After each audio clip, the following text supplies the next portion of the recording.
이란이 어떻게 이럴 수가 있나? 백악관이 완전 망신을 당했습니다. 그간 어떤 겁박도 먹히지 않던 이란이 한국과 비공개 협상 후 태도가 180도 바뀐 건데요. 도대체 무슨 일인지 바로 알아보겠습니다. 제 이름은 데이비드 헤인스이고 미 해군 제5함대 소속 구축함 USS 마이클 몬수어의 작전장교로 복무한 지 11년째였으며 지금은 새벽 2시 17분 호르무즈 해협 인근 해역에서 야간 당직 중이었고 커피를 마시다 말고 레이더 화면에 뜬 8개의 빨간 점을 보며 컵을 천천히 내려놓고 있었습니다. 고속정이었고 동시에 나타났으며 우리 함대를 향해 빠르게 접근하고 있었고 거리는 12km였으며 속도가 예상보다 훨씬 빨랐어요. 저는 즉시 레이더 담당 병사에게 물었습니다. 신호 확인됐고 국적 파악 가능합니까? 병사가 화면을 확인하며 대답했어요. 이란 혁명수비대 소속으로 추정되고 현재 속도 45노트입니다. 저는 그 말을 듣고 미간을 찌푸렸습니다. 45노트라니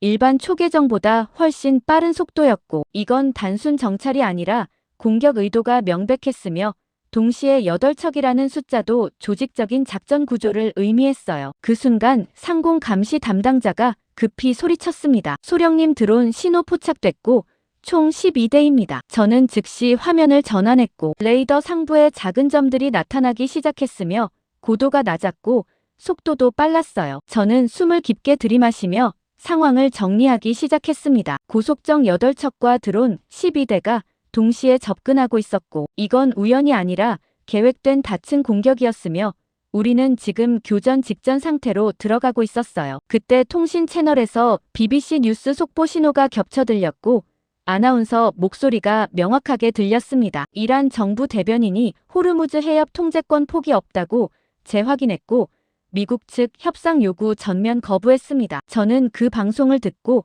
상황이 외교적으로 해결될 가능성이 사라졌다는 걸 확인했고 이제 군사적 대응만 남았다는 사실을 받아들였어요. 저는 즉시 함교에 긴급 연락을 올렸습니다. 적대 세력 접근 확인됐고 교전 준비 요청합니다. 함장이 무전기 너머로 대답했고 목소리는 침착했어요. 사격 준비 승인하고 경고 사격 후 대응하십시오. 저는 그 지시를 듣고 무기 통제반에 명령을 내렸습니다. 함포 장전하고 경고 사격 준비하십시오. 병사들이 즉시 움직이기 시작했고 함교 아래에서 기계음이 들렸으며 함포가 고속정 방향으로 천천히 회전하기 시작했어요. 저는 화면을 보며 고속정들이 계속 접근하는 걸 지켜봤고 거리가 8km로 줄어들고 있었으며 경고 사격 타이밍을 계산하기 시작했습니다. 그런데 그 순간 레이더 화면에서 새로운 신호가 나타나기 시작했고 병사가 다급하게 소리쳤어요. 소령님 미사일 경보입니다. 저는 즉시 화면을 확대했고 북쪽에서 작은 점 3개가 빠르게 접근하고 있었으며 속도가 예상보다 훨씬 빨랐고 궤적이 우리 함대를 정확히 향하고 있었어요. 저는 그 장면을 보며 얼어붙었습니다. 미사일이었고 이미 발사됐으며 경고 사격을 할 시간조차 주지 않았고 처음부터 공격 의도였던 거였어요. 병사가 다급하게 보고했습니다. 접근 속도 마하 2.5이고 도착 예상 시간 2분입니다. 저는 그 보고를 듣고 즉시 요격 명령을 내렸습니다. 전함 요격 태세 전환하고 즉시 발사 준비하십시오. 무기 통제반이 긴장한 목소리로 대답했어요. 요격 미사일 장전 완료했고 발사 대기 중입니다. 저는 화면을 보며 미사일 궤적을 분석하기 시작했고 세 발 모두 우리 함대 중심부를 향하고 있었으며 분산 공격이 아니라 집중 타격 구조였어요. 그 순간 통신 채널에 낯선 목소리가 끼어들었고 억양이 한국인이라는 걸 즉시 알아챌 수 있었습니다. 미 해군 함정 확인했고 박진우 대령입니다. 저는 그 목소리를 듣고 당황했습니다. 한국 해군이라니 이 해역에 있을 이유가 없었고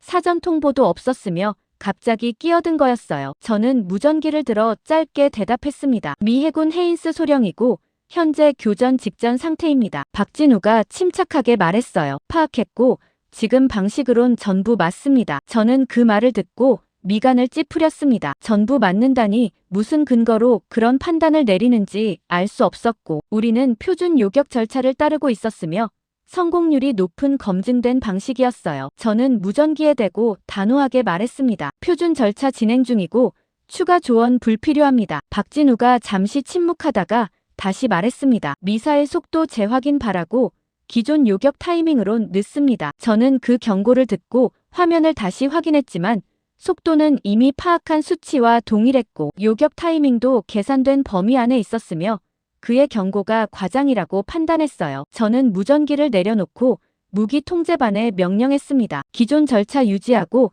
즉시 발사하십시오. 요격 미사일 2발이 연속으로 발사됐고 하얀 연기를 뿜으며 상승했으며 적 미사일을 향해 빠르게 돌진하기 시작했어요. 저는 화면을 보며 요격 성공을 확신했고 표준 절차가 작동할 거라고 믿었으며 박진우의 경고를 완전히 무시하기로 결정했습니다. 하지만 몇 초 후 첫 번째 요격 미사일이 목표를 빗나가기 시작했고 궤적이 틀어지며 공중에서 폭발했으며 두 번째 미사일도 동일하게 실패했어요. 저는 그 장면을 보며 숨이 막혔습니다. 요격이 실패했고 적 미사일은 여전히 접근하고 있었으며 거리가 3km로 줄어들고 있었고 시간이 없었어요. 병사가 다급하게 소리쳤습니다. 소령님 충돌 예상 시간 30초입니다. 저는 즉시 추가 요격을 명령했지만 그 순간 옆 함정에서 폭발이 일어났고 하늘이 순간적으로 밝아지며 파편이 사방으로 튀었으며 통신 채널에서 비명이 들렸어요. 저는 화면을 보며 옆 구축함 USS 포터가 직격당한 걸 확인했고 함교가 무너지며 연기가 치솟고 있었으며 선체가 천천히 기울기 시작했습니다. 저는 그 장면을 보며 얼어붙었습니다. 박진우가 옳았고 제가 틀렸으며 요격 타이밍이 늦었고 이미 한 척을 잃었어요. 저는 즉시 전투 배치 전환을 명령했습니다. 전함 긴급 기동 준비하고 추가 요격 강행하십시오. 남은 요격 미사일이 연속으로 발사됐고 이번에는 타이밍을 앞당겨 조정했으며 가까스로 2발을 격추시켰지만 마지막 미사일 하나가 우리 함대 근처 해수면에 떨어지며 폭발했고 충격파가 함체를 흔들었어요. 저는 난간을 붙잡고 균형을 유지하며 화면을 확인했고 우리 함정은 살아남았지만 옆 함정은 여전히 불타고 있었으며 전장은 이미 통제 불능으로 들어갔다는 사실을 인정할 수밖에 없었고 박진우의 목소리가 머릿속에서 계속 맴돌고 있었으며 제가 무시한 그 경고가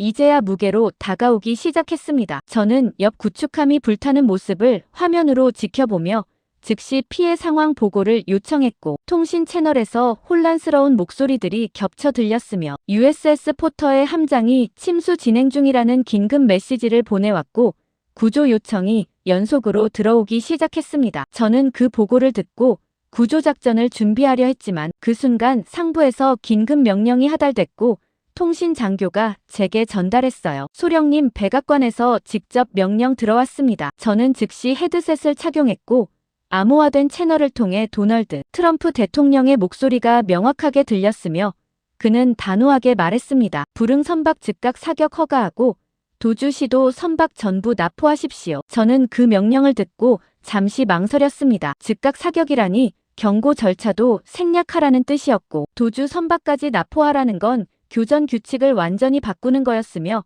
상황이 전면전으로 확대될 가능성이 높았어요. 하지만 대통령 직접 명령이었고 거부할 수 없었으며 저는 즉시 전 함대에 전달했습니다. 새로운 교전 규칙 적용되고 불응 선박 즉시 제압하십시오. 레이더 화면을 확인하자 고속정 8척 중 5척이 공격 실패 후 북쪽으로 급히 선회하며 도주하기 시작했고 속도가 더 빨라지고 있었으며 우리 함대에서 멀어지고 있었어요. 저는 즉시 추적 명령을 내렸습니다. 도주 선박 추적하고 납포 준비하십시오. 우리 함대가 방향을 틀며 고속정들을 추격하기 시작했고 거리가 천천히 좁혀지고 있었으며 한 포가 조준 각도를 조정하기 시작했습니다. 저는 화면을 보며 선두 고속정까지 거리를 계산했고 5km 지점까지 접근했으며 사격 가능 범위로 들어왔어요. 저는 한 포 사격 명령을 내리려 했지만 그 순간 레이더 담당 병사가 급히 소리쳤습니다. 소령님, 선두 고속정 신호 소실됐습니다. 저는 즉시 화면을 확대했고 레이더에서 선두 고속정의 신호가 갑자기 사라지고 있었으며 전파 방해나 기술적 오류가 아니라 실제로 신호가 끊긴 것처럼 보였어요. 저는 위성 영상으로 전환했지만 해당 위치에는 아무것도 보이지 않았고 고속정이 흔적도 없이 사라진 상태였으며 이해할 수 없는 상황이었습니다. 병사가 다급하게 보고했어요. 두 번째 고속정도 신호 소실 시작했습니다. 저는 그 보고를 듣고 불안했습니다. 연속으로 신호가 끊긴다는 건 우연이 아니었고 누군가 의도적으로 신호를 차단하고 있었으며 우리 추적을 방해하고 있었어요. 그런데 정확히 그 순간 레이더 화면 전체에서 새로운 신호들이 폭발적으로 나타나기 시작했고 병사가 놀라며 소리쳤습니다. 소령님 드론 대규모 발진 확인됐고 총 53대입니다. 저는 즉시 화면을 전환했고 북쪽 해안 지역에서 작은 점들이 동시다발적으로 이륙하기 시작했으며 모든 드론이 우리 함대 방향으로 선회하고 있었고 속도가 매우 빨랐어요. 저는 그 장면을 보며 얼어붙었습니다. 53대라니 이건 소규모 공격이 아니라 전면 공격이었고 고속정 추적은 함정이었으며 우리를 유인해서 드론 사거리 안으로 끌어들인 거였어요. 저는 즉시 추적 중단을 명령했습니다. 고속정 추적 중단하고 전함 방어 태세 전환하십시오. 함대가 급히 속도를 줄이며 방향을 바꾸기 시작했고 대공 방어 시스템이 작동하기 시작했으며 레이더가 하늘을 스캔하기 시작했어요. 하지만 드론들은 이미 15km 지점까지 접근한 상태였고 편대를 나눠 다각도에서 동시 공격 태세로 들어가고 있었으며 요격 타이밍을 잡기 어려운 구조였습니다. 저는 무기 통제반에 명령했습니다. 요격 미사일 연속 발사 준비하고 근접 방어 시스템 전부 가동하십시오. 병사들이 긴장한 표정으로 시스템을 조작하기 시작했고 화면에 요격 준비 완료 신호가 나타났으며 저는 발사 명령을 내리려는 순간 드론 편대 중 일부가 갑자기 속도를 높이며 선두로 돌진하기 시작하는 걸 발견했어요. 병사가 화면을 분석하며 보고했습니다. 소령님 선두 드론 10대가 비정상 속도로 접근 중입니다. 저는 즉시 화면을 확대했고 선두 드론들이 나머지 편대보다 훨씬 빠른 속도로 돌진하고 있었으며 궤적이 직선이었고 회피 기동이 전혀 없었어요. 저는 그 움직임을 보며 깨달았습니다. 유도탄이었고 실제 공격용이 아니라 우리 요격 미사일을 소모시키기 위한 미끼였으며 진짜 공격은 뒤에서 오고 있었어요. 저는 즉시 판단을 바꿨습니다. 선두 드론 무시하고 후방 편대 집중 요격하십시오. 무기 통제반이 당황하며 물었어요. 소령님 선두 드론 방치하면 직격 가능성 있습니다. 저는 화면을 보며 선택해야 했습니다. 선두 드론을 막으면 후방 편대가 돌파할 거였고 후방을 막으면 선두 드론이 함정에 충돌할 수 있었으며 양쪽 모두 막을 요격 미사일은 부족했어요. 저는 결단했습니다. 후방 편대 우선 요격하고 선두는 근접 방어로 처리합니다. 요격 미사일 5발이 연속으로 발사됐고 후방 드론 편대를 향해 돌진하기 시작했으며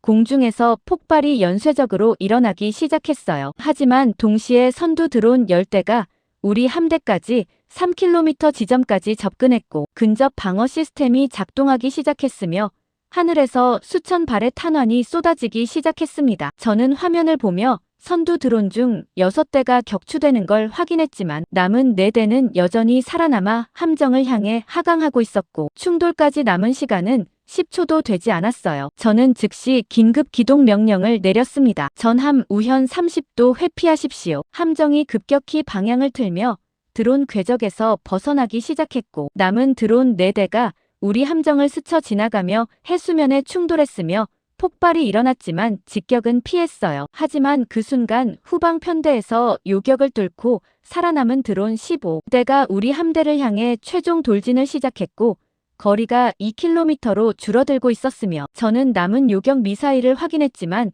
3발뿐이었습니다. 저는 그 숫자를 보며 절망했습니다. 3발로는 15대를 막을 수 없었고 일부는 반드시 돌파할 거였으며 함정이 피격될 가능성이 높았어요. 그때 통신 채널에서 분석 담당관이 급히 보고했습니다. 소령님 드론 공격 패턴 분석 완료했고 이건 단순 대응이 아니라 사전 설계된 다층 공격입니다. 저는 그 보고를 듣고 화면을 다시 확인했고 선두 드론이 미끼 역할을 했으며 후방 편대가 진짜 공격이었고 우리 요격 패턴까지 예측해서 설계된 구조라는 사실이 명백했어요. 저는 그 순간 며칠 전 연합회의에서 한국 측이 제안했던 통합방어 체계가 떠올랐고 그들은 이런 다층 공격을 이미 예상하고 있었으며 대응 방안까지 준비했었지만 우리는 불필요하다며 거부했고 지금 그 선택의 대가를 치르고 있었습니다. 저는 남은 요격 미사일 3발을 모두 발사하며 최대한 많은 드론을 격추하려 했고 동시에 근접 방어 시스템을 최대 출력으로 가동했으며 함대 전체가 회피 기동을 시작했어요. 폭발이 연속으로 일어났고 드론 9대가 격추됐지만 남은 6대는 여전히 살아남아 함대를 향해 돌진하고 있었으며 저는 더 이상 막을 수단이 없었고 충돌을 기다릴 수밖에 없었지만 마지막 순간 함대가 급선회하며 드론 대부분을 회피했고 2대만 한미에 충돌하며 폭발했으며 함체가 흔들렸지만 치명타는 아니었습니다. 저는 난간을 붙잡고 균형을 유지하며 화면을 확인했고 드론 공격이 끝났지만 함대는 이미 요격 미사일 대부분을 소모한 상태였으며 추가 공격이 오면 방어할 수단이 거의 없다는 사실을 깨달았고 저는 즉시 함대 후퇴 명령을 내렸으며 이 전장에서 더 이상 버틸 수 없다는 판단을 내렸고 한국 측 제안을 거부했던 선택이 계속 머릿속에서 맴돌고 있었습니다. 저는 함대 후퇴 명령을 내린 직후 즉시 긴급 연합회의 소집 통보를 받았고 화상회의 시스템에 접속하자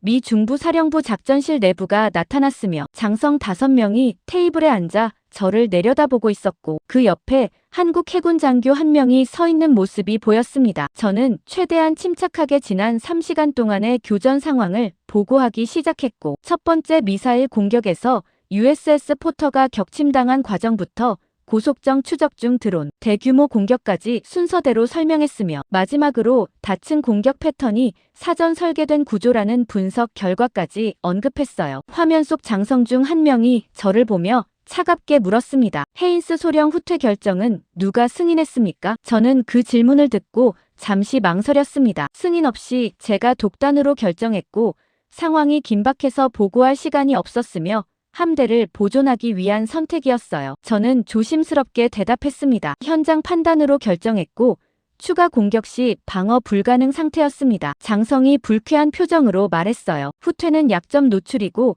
이란 측에 잘못된 신호를 보냅니다. 저는 그 말을 듣고 반박하려 했지만 다른 장성이 먼저 개입했습니다. 후퇴 문제는 나중에 다루고 지금은 반격 계획 수립이 우선입니다. 그 장성이 화면을 조작하며 이란 해안기지 위치를 표시하기 시작했고 공습 목표 지점들이 빨간 점으로 나타나기 시작했으며 대규모 공습 작전 계획이 펼쳐졌어요. 저는 그 계획을 보며 불안했습니다. 공습 확대라니 방금 전 우리는 방어도 제대로 못했는데 공격을 늘리면 보복도 증가할 거였고 함대 전력은 이미 절반 이하로 떨어진 상태였어요. 그때 한국 해군 장교가 손을 들며 조심스럽게 말했습니다. 발언 허가 요청합니다. 장성이 그를 보며 짧게 고개를 끄덕였고 그는 자신을 소개했어요. 한국 해군 박준호 대령이고 현재 연합작전 자문으로 파견됐습니다. 저는 그 이름을 듣고 기억했습니다. 박준호라는 이름과 대령이라는 계급을 확인했고 아까 무전으로 경고했던 박진우와는 다른 사람이었으며 한국 측에서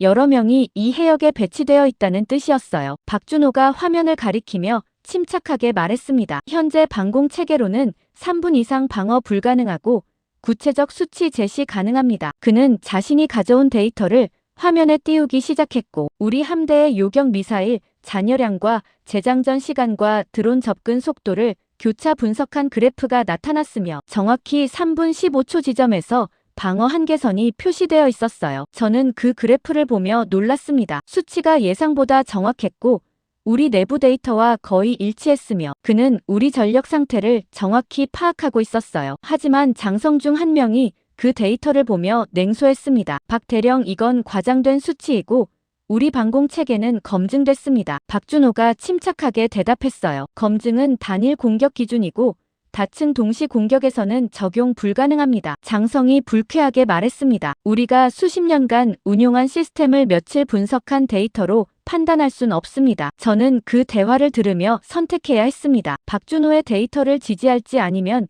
장성들의 판단을 따를지 결정해야 했고 아까 박진우의 경고를 무시했다가 USS 포터를 잃었던 기억이 떠올랐어요. 하지만 저는 결국 입을 열지 못했습니다. 장성들 앞에서 한국 측 데이터를 옹호하는 건 제 경력에 치명적이었고 이미 후퇴 결정으로 신뢰를 잃은 상태였으며 추가로 반대 의견을 내면 즉시 배제될 가능성이 높았어요. 저는 침묵을 선택했고 박준호는 더 이상 주장하지 않았으며 회의는 공습 작전 승인 방향으로 진행되기 시작했습니다. 장성이 최종 결정을 내렸어요. 이란 해안기지 3곳 동시 타격하고 드론 발진 기지 무력화합니다. 저는 그 명령을 듣고 동의 의사를 표시했지만 동시에 불안했습니다. 박준호의 경고가 맞다면 우리는 3분도 버티지 못할 거였고 공습 중에 반격이 오면 방어할 수단이 없었어요. 회의가 끝나려는 순간 통신 담당관이 급히 들어오며 소리쳤습니다. 긴급 상황입니다. 추가 미사일 발사 확인됐습니다. 저는 즉시 레이더 화면으로 전환했고 북쪽에서 작은 점 4개가 빠르게 접근하고 있었으며 속도가 이전보다 더 빨랐고 궤적이 우리 함대를 정확히 향하고 있었어요. 병사가 다급하게 보고했습니다. 접근 속도 마하 2.8이고 이전보다 30% 증가했습니다. 저는 그 보고를 듣고 얼어붙었습니다. 속도가 증가했다니 적이 우리 요격 패턴을 분석하고 있었고 더 빠른 미사일로 전환했으며 기존 요격 타이밍으로는 막을 수 없다는 뜻이었어요. 저는 즉시 요격 명령을 내렸습니다. 전함 요격 태세 전환하고 타이밍 앞당겨 발사하십시오. 요격 미사일 2발이 발사됐지만 첫 번째 미사일이 목표를 빗나갔고 두 번째 미사일도 각도가 틀어지며 실패했으며 적 미사일은 여전히 접근하고 있었어요. 저는 추가 요격을 명령했지만 재장전 시간이 필요했고 적 미사일은 이미 5km 지점까지 접근했으며 충돌까지 남은 시간은 40초도 되지 않았습니다. 병사가 다급하게 소리쳤어요. 소령님 요격 실패했고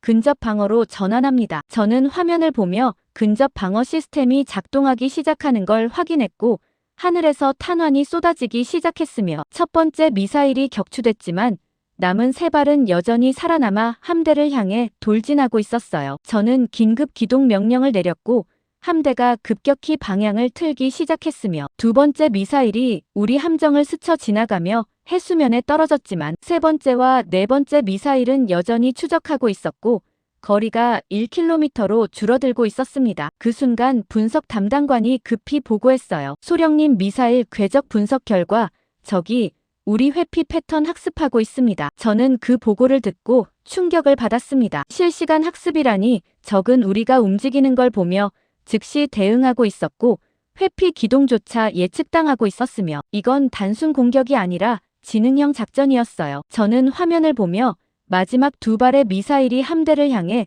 최종 접근하는 걸 지켜봤고 근접 방어가 연속으로 사격했으며 가까스로 2발 모두 격추시켰지만 폭발거리가 너무 가까워서 파편이 함체에 떨어지며 작은 화재가 발생했어요. 저는 진압 명령을 내리며 피해 상황을 확인했고 경미한 손상이었지만 요격 성공률이 이전보다 급격히 떨어졌다는 사실이 명백했으며 적은 계속 학습하고 있었고 다음 공격은 더 어려울 거라는 확신이 들었습니다. 저는 화상회의 화면을 다시 띄웠고 장성들이 여전히 화면을 보고 있었으며 박준호도 그 자리에 서 있었어요. 저는 조심스럽게 말했습니다. 적이 실시간으로 우리 대응 패턴 학습 중이고 요격 난이도 증가하고 있습니다. 장성이 화면을 보며 침묵했고 잠시 후 다른 장성이 말했어요. 그래도 공습은 진행하고 반격 강도를 높입니다. 저는 그 결정을 듣고 반박하고 싶었지만 다시 침묵을 선택했습니다. 기존 방식이 통하지 않는다는 의심이 들었지만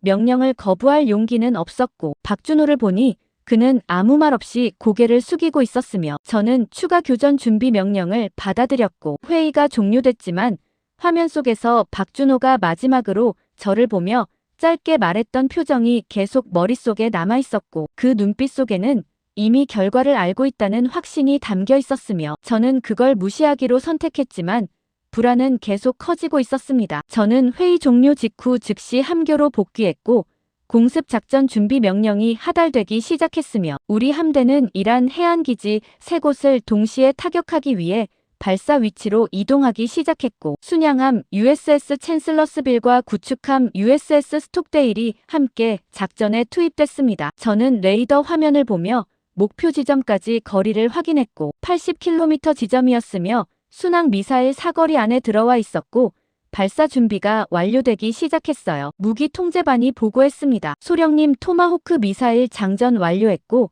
발사 대기 중입니다. 저는 고개를 끄덕이며 최종 승인을 기다렸고 몇 분 후 중부사령부에서 공습 개시 명령이 떨어졌으며 저는 즉시 발사 명령을 전달했어요. 전함 미사일 발사하십시오. 순양함에서 먼저 토마호크 미사일 6발이 연속으로 발사되기 시작했고 하얀 연기를 뿜으며 상승했으며 우리 함정에서도 4발이 추가로 발사됐고 총 15발의 순항 미사일이 이란 해안을 향해 날아가기 시작했습니다. 저는 위성 영상으로 전환해 미사일 궤적을 추적하기 시작했고 10분 후 첫 번째 목표 지점인 반다르 아바스 인근 드론 기지에 착탄이 시작됐으며 폭발이 연쇄적으로 일어나면서 경납고가 무너지기 시작했어요. 병사가 보고했습니다. 첫 번째 목표 타격 성공했고 두 번째 목표 착탄 10초 전입니다. 저는 화면을 보며 두 번째 목표인 해안 레이더 기지가 폭발하는 장면을 확인했고 세 번째 목표인 미사일 발사대도 연속으로 파괴되기 시작했으며 공습은 계획대로 진행되고 있었습니다. 하지만 정확히 그 순간 레이더 화면 전체에서 새로운 신호들이 폭발적으로 나타나기 시작했고 병사가 놀라며 소리쳤어요. 소령님, 소형 공격정 대규모 발진 확인됐고 총 42척입니다. 저는 즉시 화면을 확대했고 이란 해안 전역에서 작은 점들이 동시다발적으로 출항하기 시작했으며 모든 공격정이 우리 함대 방향으로 선회하고 있었고 속도가 매우 빨랐어요. 동시에 상공 감시 담당자가 급히 보고했습니다. 드론 신호 추가 포착됐고 총 78대입니다. 저는 그 숫자를 듣고 숨이 막혔습니다. 42척의 공격정과 78대의 드론이라니 이건 우리 공습에 대한 즉각 보복이었고 규모가 이전보다 훨씬 컸으며 해협 전역에서 동시에 쏟아지고 있었어요. 저는 즉시 방어 태세 전환을 명령했습니다. 전함 대공 및 대함 방어 준비하고 요격 시스템 가동하십시오. 함대가 급히 전투 배치로 전환되기 시작했고 레이더가 하늘과 해면을 동시에 스캔하기 시작했으며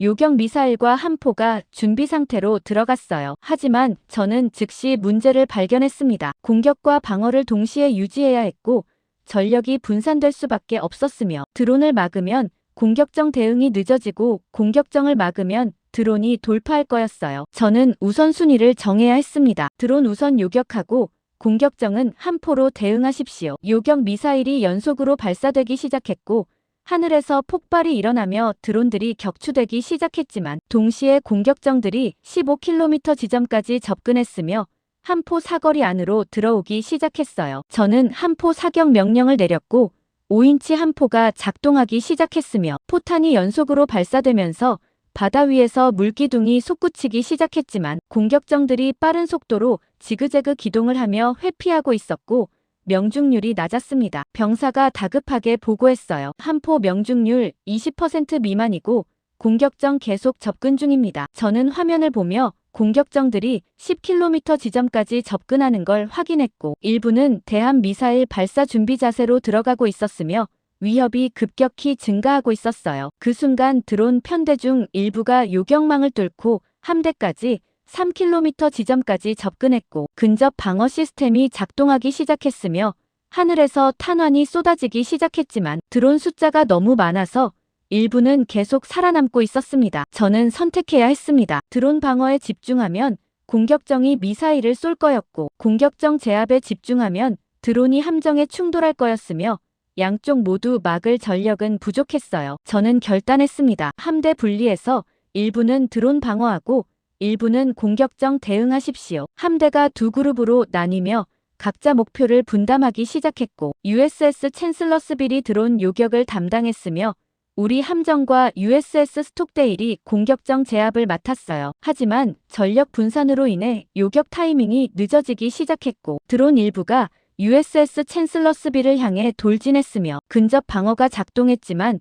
한 대가 방어망을 뚫고 한미에 충돌하며 폭발했습니다. 저는 화면으로 USS 챈슬러스빌 한미에서 연기가 올라오는 걸 확인했고 피해 보고가 들어오기 시작했으며 추진 계통 일부 손상됐다는 메시지가 전달됐어요. 저는 즉시 지원을 시도하려 했지만 우리 함정도 공격정 4척이 동시에 접근하며 대함 미사일 발사 징후를 보이고 있었고 함포 사격을 강화했지만 한 척이 미사일 2발을 발사했습니다. 저는 즉시 요격 명령을 내렸고 요격 미사일 한 발이 발사됐지만 첫 번째 대함 미사일만 격추시켰고 두 번째 미사일은 여전히 접근하고 있었으며 근접 방어로 전환했어요. 탄환이 쏟아지며 두 번째 미사일도 격추됐지만 폭발거리가 너무 가까워서 함체가 흔들렸고 갑판 위에서 작은 화재가 발생했으며 저는 진압 명령을 내렸습니다. 그 사이 USS 스톡데일도 공격정 공격을 받았고 함교 근처에 포탄이 떨어지며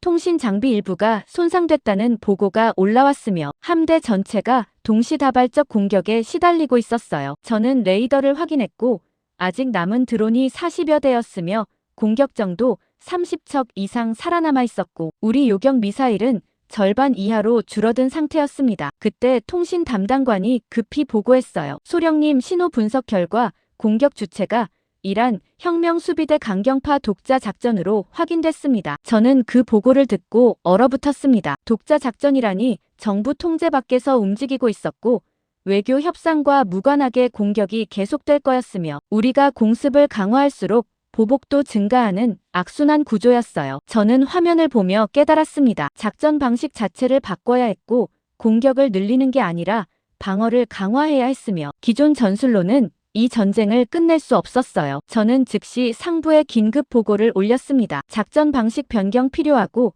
현재 전술로는 방어 한계에 도달했습니다. 상급 당직 사관이 무전으로 대답했고 목소리는 차갑게 식어 있었어요. 공격 유지 명령이고 후퇴 불가합니다. 저는 그 명령을 듣고 좌절했습니다. 공격 유지라니 함대는 이미 한계였고 추가 손실이 불가피했으며 제한된 방어 자원으로 버티는 것만이 유일한 선택이었지만 그것조차 얼마나 버틸 수 있을지 확신할 수 없었고 저는 남은 요격 미사일을 확인하며 다음 공격을 준비하기 시작했으며 USS 챔슬러스빌에서 연기가 계속 올라오는 모습을 보며 우리도 곧 저렇게 될 거라는 예감이 들었고 박준호가 경고했던 3분이라는 시간이 이제야 현실로 다가오고 있었습니다. 저는 다음 공격을 준비하며 레이더 화면을 응시하고 있었고 전투가 시작된 지 벌써 18시간이 지났으며 함교 내부에는 긴장과 피로가 뒤섞인 공기가 가득했고 병사들의 얼굴에서 땀이 흘러내리고 있었습니다. 저는 즉시 자원 상황 보고를 요청했고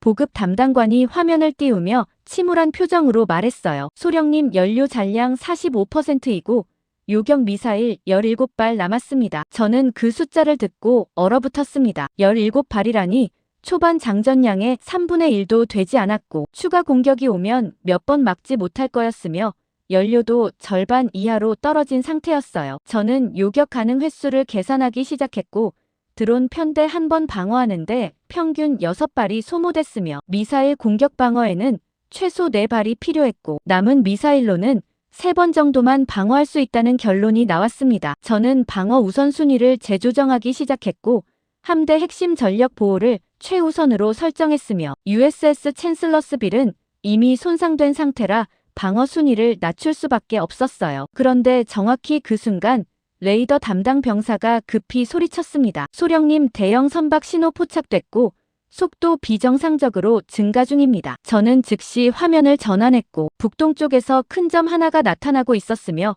크기로 보아 유조선급이었고 속도가 15노트에서 급격히 증가하며 25노트까지 올라가고 있었어요. 저는 그 움직임을 보며 이상함을 느꼈습니다. 유조선이 이렇게 빠른 속도를 낼 이유가 없었고 항로도 우리 함대를 정확히 향하고 있었으며 이건 정상적인 항해가 아니었어요. 병사가 화면을 분석하며 보고했습니다. 선박 식별 정보 확인됐고 이란 국적 유조선 사바라노입니다. 저는 즉시 통신 채널을 열어 유조선을 호출하기 시작했습니다. 사바라노, 응답하십시오. 현재 항로 즉시 변경 바랍니다. 무전기 너머로 잡음만 들렸고 명확한 응답은 없었으며 유조선은 여전히 속도를 유지한 채 우리를 향해 돌진하고 있었어요. 저는 열상 장비 담당자에게 급히 지시했습니다. 유조선 내부 스캔하고 이상 징후 확인하십시오. 열상 장비가 작동하기 시작했고 화면에 유조선 내부 구조가 나타나기 시작했으며 선체 중앙부와 후방부에서 비정상적인 열원 반응이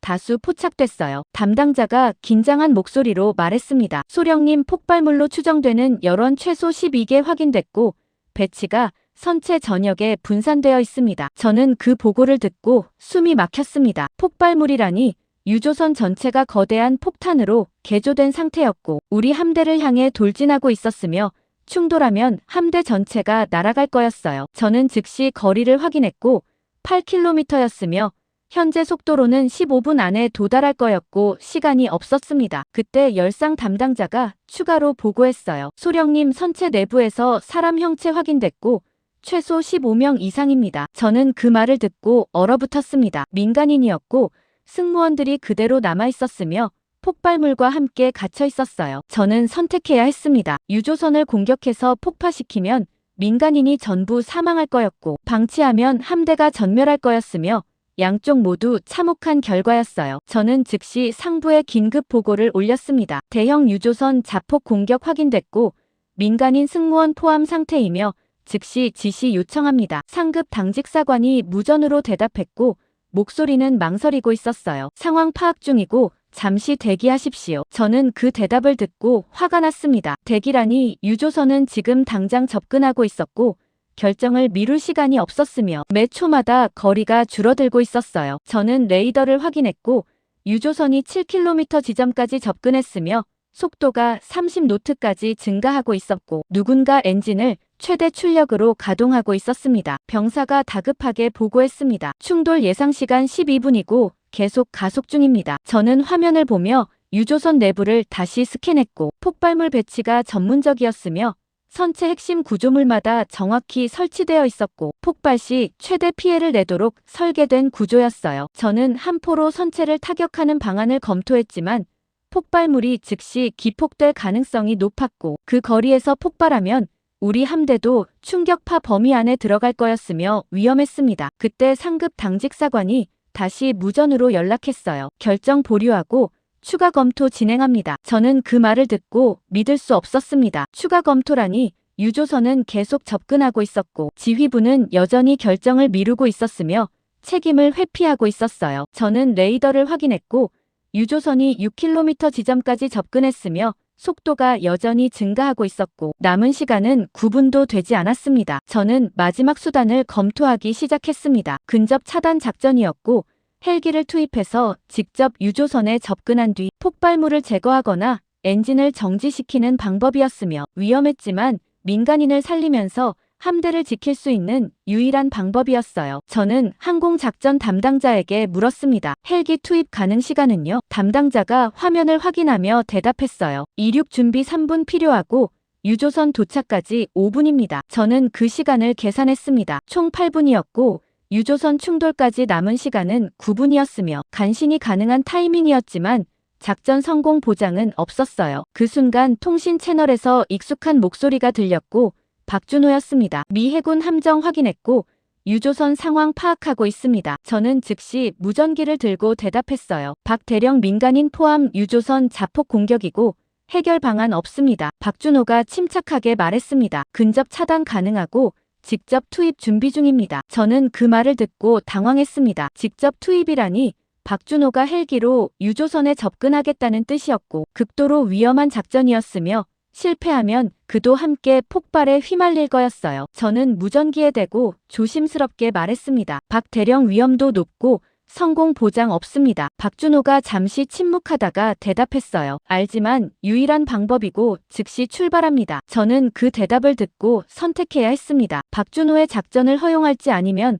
독자적으로 해결할지 결정해야 했고 유조선은 계속 접근하고 있었으며 5km 지점까지 들어왔고 남은 시간은 7분도 되지 않았습니다. 저는 레이더를 보며 유조선 속도가 여전히 증가하는 걸 확인했고 이제는 35노트까지 올라가 있었으며 충돌까지 남은 시간이 더 줄어들고 있었고 결정을 더 이상 미룰 수 없었어요. 저는 깊게 숨을 들이마시고 무전기를 들었습니다. 박 대령 작전 허가하고 우리 헬기도 동시 투입합니다. 박준호가 짧게 대답했어요. 이해했고 상공에서 만나겠습니다. 무전이 끊기고 저는 항공작전 담당자에게 급히 지시했습니다. 헬기 즉시 이륙하고 박 대령과 합류 준비하십시오. 헬기가 함미에서 이륙하기 시작했고 저는 그 모습을 보며 함께 탑승하기로 결단했으며 이건 규정 위반이었지만 현장에서 직접 지휘해야 성공 가능성이 높아질 거라고 판단했고 저는 부함장에게 함교 지휘권을 넘기고 헬기로 뛰어갔으며 좌석에 몸을 묶는 순간 헬기가 상승하기 시작했고 아래에서 유조선이 점점 커지며 함대를 향해 돌진하는 모습이 보였으며 저는 박준호와 함께 생존 가능성이 불확실한 작전에 뛰어들고 있었고 이게 유일한 방법이라는 확신만이 남아있었습니다. 저는 헬기 좌석에 묶인 채 호르무즈 해협 상공으로 떠올랐고 아래에서는 사바라노가 함대를 향해 직선으로 돌진하고 있었으며 함교에서 연기가 피어오르는 모습이 보였고 엔진이 최대 출력으로 가동되고 있다는 증거였습니다. 저는 헬멧에 장착된 통신 장치를 통해 함교와 연결했고 부함장 목소리가 들렸어요. 소령님 유조선 거리 4km이고 충돌 예상 시간 6분입니다. 저는 그 보고를 듣고 시간을 계산했습니다. 6분이라니 헬기가 유조선에 도착해서 작전을 수행하기엔 촉박한 시간이었고 실수 한 번이면 모든 게 끝날 거였어요. 그 순간 레이더 담당 병사가 급히 무전으로 개입했습니다. 소령님 미사일 신호 포착됐고 두 발 접근 중입니다. 저는 즉시 화면을 확인했고 북쪽에서 작은 점 2개가 함대를 향해 빠르게 접근하고 있었으며 속도가 마하 2.6이었고 도착 예상 시간은 2분이었어요. 저는 그 장면을 보며 얼어붙었습니다. 미사일 공격까지 동시에 온다니 유조선만으로도 버거운데 미사일까지 막아야 했고 함대 전력은 이미 한계였으며 양쪽 모두 대응하기엔 자원이 부족했어요. 저는 즉시 판단을 내렸습니다. 미사일 요격을 우선하고 유조선은 제가 직접 처리하겠습니다. 부함장이 무전으로 대답했어요. 이해했고 요격 미사일 발사 준비합니다. 저는 그 선택이 유조선 대응 시간을 더 줄일 거라는 걸 알고 있었지만 미사일을 방치하면 함대가 먼저 격침당할 거였고 우선순위를 정할 수밖에 없었어요. 함대에서 요격 미사일 2발이 연속으로 발사됐고 하늘을 가로지르며 적 미사일을 향해 돌진하기 시작했으며 저는 화면으로 궤적을 추적하기 시작했습니다. 그때 옆 좌석에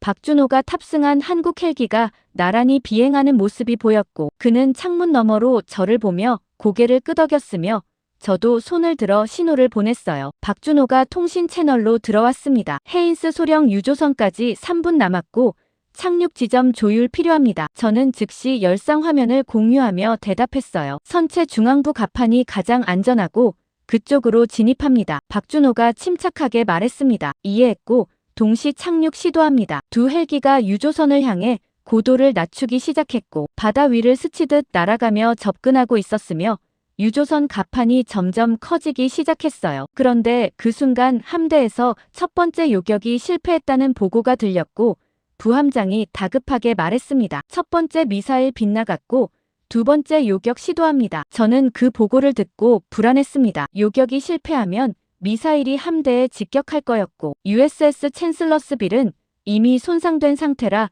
추가 피격을 버티지 못할 거였어요. 저는 화면으로 두 번째 요격 미사일이 발사되는 걸 확인했고 적 미사일을 향해 돌진하기 시작했으며 충돌까지 남은 시간은 30초였습니다. 그 사이 헬기는 유조선 상공에 도착했고 갑판 위로 하강하기 시작했으며 아래에서 함교 창문이 깨지며 총격이 시작됐고 탄환이 헬기 동체를 스쳐 지나갔어요. 조종사가 긴장한 목소리로 소리쳤습니다. 소령님 적 사격 확인됐고 강하 위험합니다. 저는 즉시 대답했습니다. 강행하고 즉시 착륙하십시오. 헬기가 총격 속으로 계속 하강했고 갑판까지 남은 고도는 10m였으며 박준호 헬기도 동시에 접근하고 있었고 양쪽에서 총격이 집중되기 시작했어요. 저는 안전벨트를 풀며 착륙 준비를 했고 손에 권총을 쥐었으며 갑판에 닿는 순간 즉시 뛰어내렸고 총격이 계속되는 가운데 엄폐물을 찾아 숨었습니다. 박준호도 반대편에서 착륙했고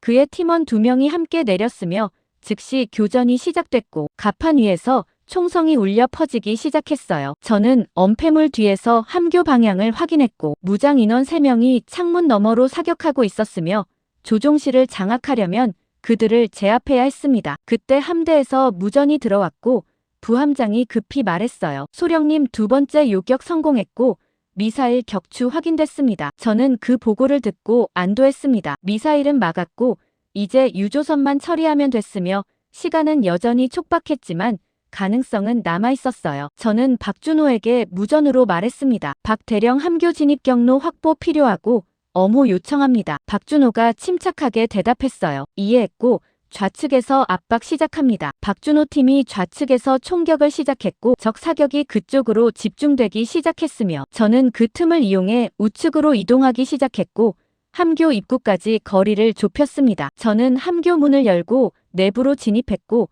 복도가 어두웠으며 폭발물 배선이 벽을 따라 이어져 있는 모습이 보였고 함정 장치들이 곳곳에 설치되어 있었어요. 저는 조심스럽게 전진했고 조종실 방향으로 이동하기 시작했으며 박준호도 반대편 입구로 진입했다는 무전이 들렸습니다. 그 순간 함대에서 다시 긴급 무전이 들어왔고 부함장이 다급하게 말했어요. 소령님 유조선 거리 2km이고 충돌까지 3분 남았습니다. 저는 그 보고를 듣고 시간을 확인했습니다. 3분이라니 조종실 확보하고 엔진 정지시키기엔 너무 짧았고 실패하면 함대 전체가 날아갈 거였어요. 저는 박준호에게 무전으로 급히 말했습니다. 박 대령 시간 없고 즉시 조종실 돌입합니다. 박준호가 대답했어요. 파악했고 동시 진입합니다. 저는 조종실 문 앞에 도착했고 박준호도 반대편 문 앞에 도착한 상태였으며 셋을 세고 동시에 문을 열기로 했고 하나 둘 셋을 센 후 문을 발로 차며 돌입했습니다. 조종실 내부에는 무장 인원 2명이 있었고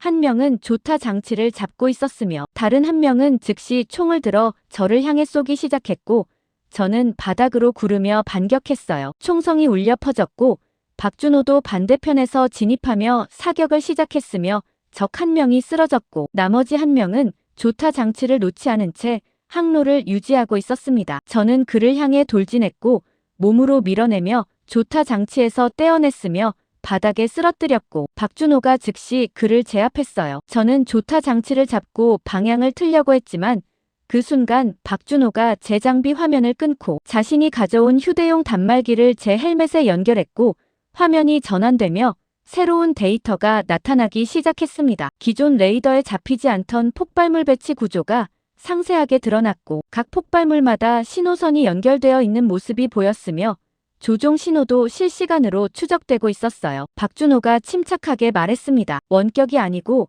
사람이 직접 조종 중입니다. 저는 그 데이터를 보며 깨달았습니다. 조타실에 있던 사람이 단순히 항로만 유지한 게 아니라 폭발물까지 통제하고 있었고 원격 기폭 장치가 따로 있었으며 지금도 어딘가에서 누군가 대기하고 있다는 뜻이었어요. 저는 박준호에게 급히 물었습니다. 기폭 장치 위치 파악 가능합니까? 박준호가 단말기를 조작하며 대답했어요. 선체 하부 기관실이고 즉시 이동 필요합니다. 저는 그 말을 듣고 작전을 바꿨습니다. 조타실 확보만으론 부족했고 기폭 장치까지 제거해야 했으며 직접 승선 차단 작전을 끝까지 수행해야 했어요. 저는 부함장에게 무전으로 말했습니다. 조타실 확보 완료했고 추가 작전 진행합니다. 부함장이 다급하게 대답했어요. 소령님 충돌까지 2분 남았고 즉시 철수 필요합니다. 저는 그 보고를 듣고 선택해야 했습니다. 지금 철수하면 안전했지만 폭발물은 그대로 남을 거였고 기폭되면 함대 근처에서 폭발할 거였으며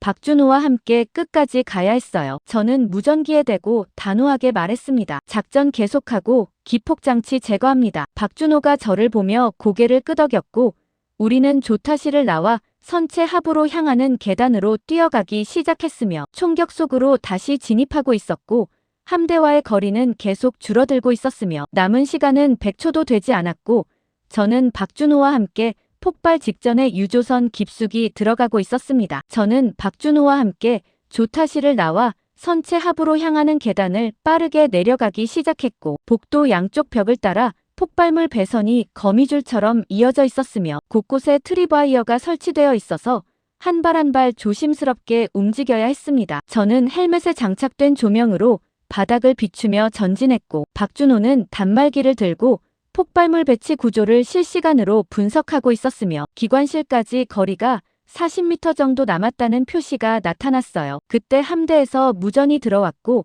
부함장이 다급하게 말했습니다. 소령님 유조선 거리 1.5km이고 충돌까지 1분 40초 남았습니다. 저는 그 보고를 듣고 시간을 계산했습니다. 100초라니 기관실 도착하고 기폭장치 제거하기엔 촉박했고 실수 한 번이면 모든 게 끝날 거였어요. 저는 박준호에게 급히 물었습니다. 기폭장치 제거 소요 시간은요? 박준호가 단말기를 보며 침착하게 대답했어요. 최소 30초 필요하고 복잡도 높습니다. 저는 그 말을 듣고 계산했습니다. 30초라면 기관실 도착까지 60초 안에 끝내야 했고 남은 시간은 40초 정도였으며 여유가 전혀 없었어요. 저는 속도를 높이며 계단을 더 빠르게 내려가기 시작했고 박준호도 뒤따라왔으며 선체 내부 온도가 급격히 올라가고 있는 게 느껴졌고 엔진이 최대 출력으로 가동되면서 열이 복도까지 전달되고 있었습니다. 저는 기관실 입구에 도착했고 철문이 닫혀 있었으며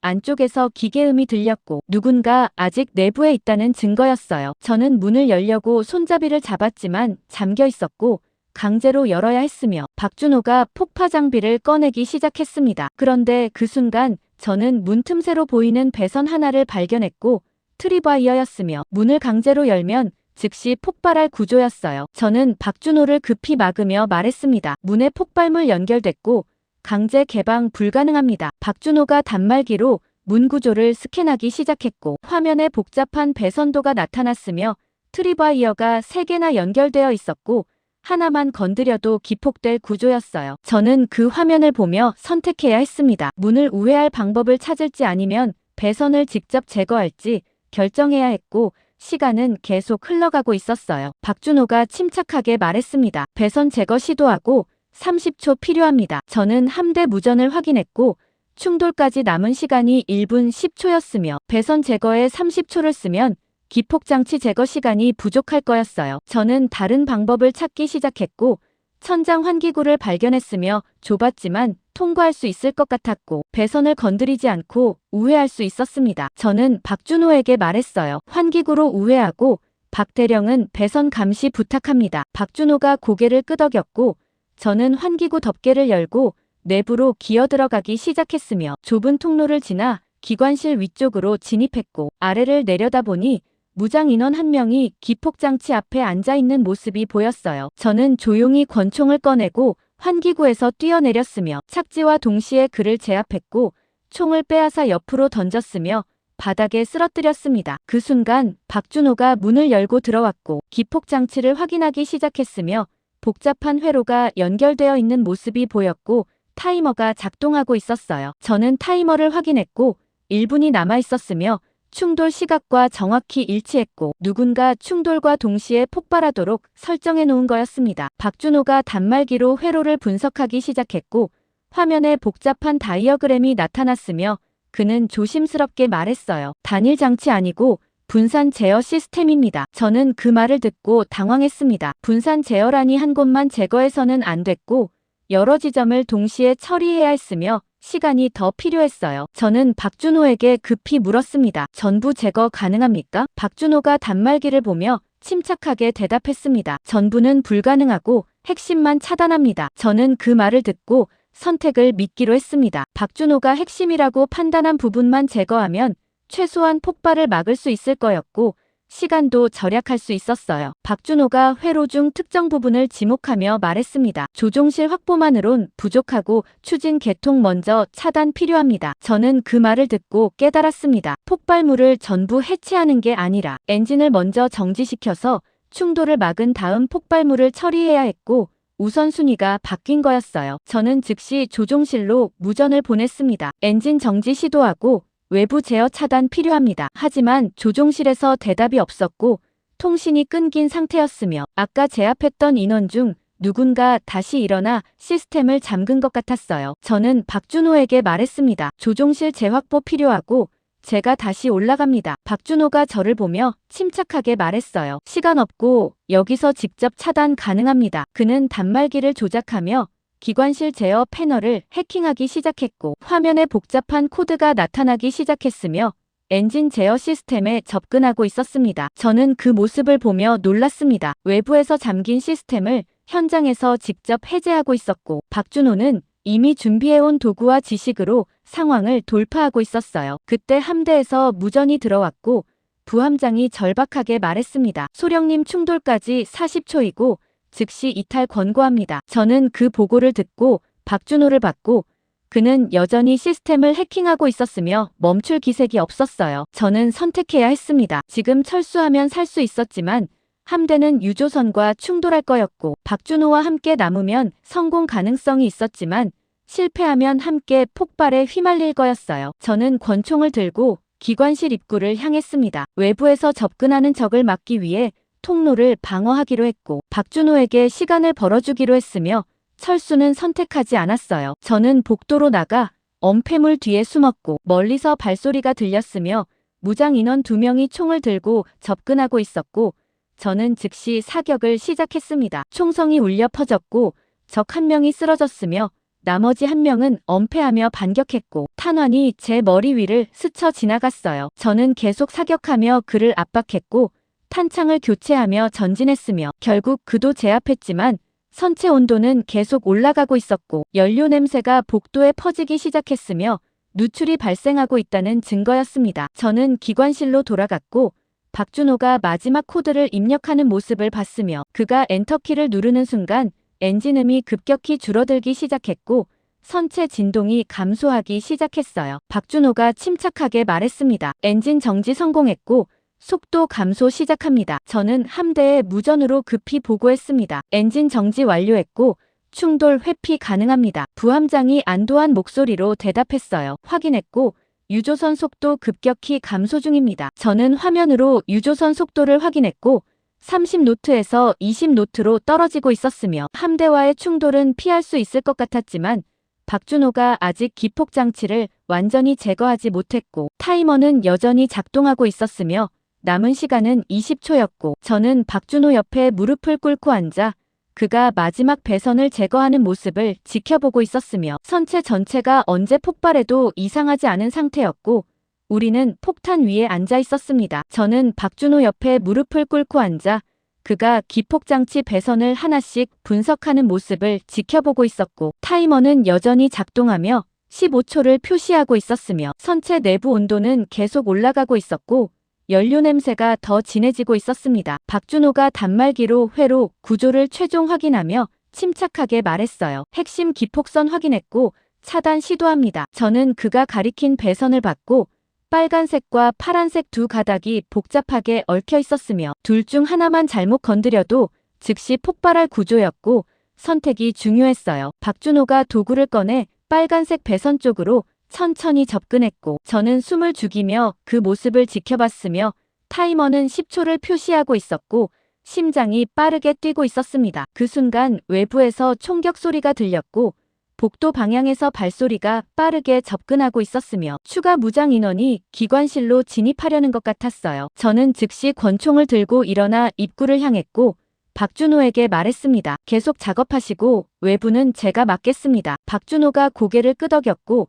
저는 기관실 입구로 뛰어가 엄폐 위치를 잡았으며 복도 끝에서 무장 인원 2명이 총을 들고 달려오는 모습이 보였어요. 저는 즉시 사격을 시작했고 첫 번째 탄환이 선두 인원의 어깨를 맞췄으며 그가 비틀거리며 쓰러졌지만 두 번째 인원은 계속 전진하며 반격했고 탄환이 제 옆벽을 스쳐 지나갔습니다. 저는 엄폐물 뒤로 숨으며 탄창을 확인했고 남은 탄환이 5발뿐이었으며 신중하게 써야 했어요. 적이 계속 접근하며 사격했고 거리가 10m로 줄어들고 있었으며 저는 타이밍을 기다렸다가 엄폐물 밖으로 몸을 내밀며 연속으로 3발을 쏘았고 적이 쓰러졌습니다. 하지만 그 순간 복도 반대편에서 또 다른 발소리가 들렸고 추가 인원이 접근하고 있었으며 끝이 없는 것 같았어요. 저는 남은 탄환 2발로는 버티기 어렵다고 판단했고 기관실로 후퇴하며 철문을 닫기 시작했으며 박준호에게 급히 말했습니다. 박 대령 시간 얼마나 필요합니까? 박준호가 배선을 조심스럽게 다루며 대답했어요. 10초면 됩니다. 저는 타이머를 확인했고